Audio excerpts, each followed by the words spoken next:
शेतकऱ्यांच्या कांद्याला आणि दुधाला योग्य भाव मिळावा या मागणीसाठी खासदार निलेश लंके यांनी जिल्हाधिकारी कार्यालयासमोर कालपासून आंदोलन जे आहे तर ते सुरू केलेलं आहे। आज आंदोलनाचा खरं तर दुसरा दिवस आहे। या आंदोलनाच्या ठिकाणी जर आपण बघितलं तर आज अक्षरशः दुधाच्या कॅनची जे आहे हंडी देखील तयार करण्यात आलेली आहे।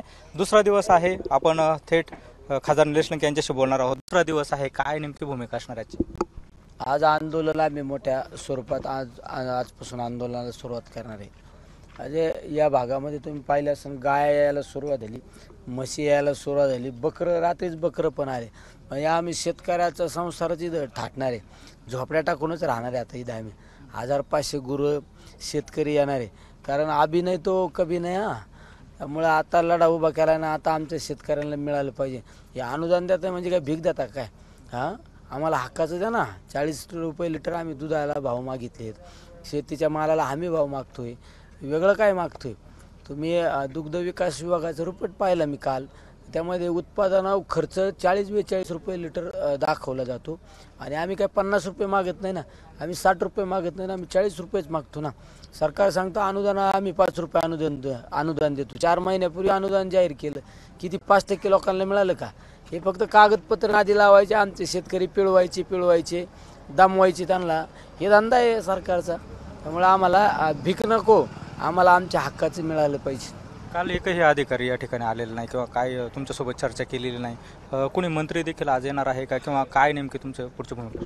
काल तर अधिकारी नाही आले। आता जिल्हा अधिकाऱ्याचं काम होतं वास्तविक पाहता, एखादा लोकप्रतिनिधी, मी पण खासदार म्हणून निवडून आलो ना, मी 21 लाख लोकांचा लोकप्रतिनिधी आहे ना, मी काय ग्रामपंचायत सदस्य आहे का? पण त्यांना तरी भान नसेल, त्यांच्या दबाव असून कोणाचं तरी, त्यामुळे आले नसते ते। पण नाही काय ना, आम्ही पण शेतकऱ्यांना न्याय मिळाल्याशिवाय आम्ही उठणार नाही। मी आंदोलन करते नाही, आम्ही खरे शेतकरी, आम्ही शेतकऱ्याला न्याय मिळवून दिल्याशिवाय आम्ही उठत नसतो। हां, आता ते हे आज नॉर्मल आहे, उद्यापासून तुम्हाला समजा प्रत्येक तालुक्यात जाम करून टाकितो, सगळं रस्ते बिस्ते बंद करून टाकितो।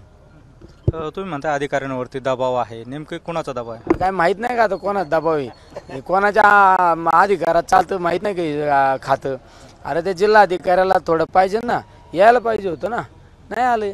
हां, कोणाचा दबाव असल्याशिवाय का? लोकप्रतिनिधी आहे ना, खासदार आहे ना, यायला पाहिजे होतं, नाही आलं तर नाही आलं, आम्हाला न्याय मिळाला पाहिजे। एकंदरीत जर बघितलं तर जोपर्यंत आमच्या मागण्या ज्या आहेत तर त्या मान्य होणार नाही, तोपर्यंत आमचं आंदोलन जे आहे तर ते अशाच पद्धतीने सुरू राहील, अशी भूमिका निलेश लंके यांनी घेतलेली आहे। कॅमेरा पर्सन किरण कटारेसह सुनील भुंगळ, एबीपी माझा, अहमदनगर।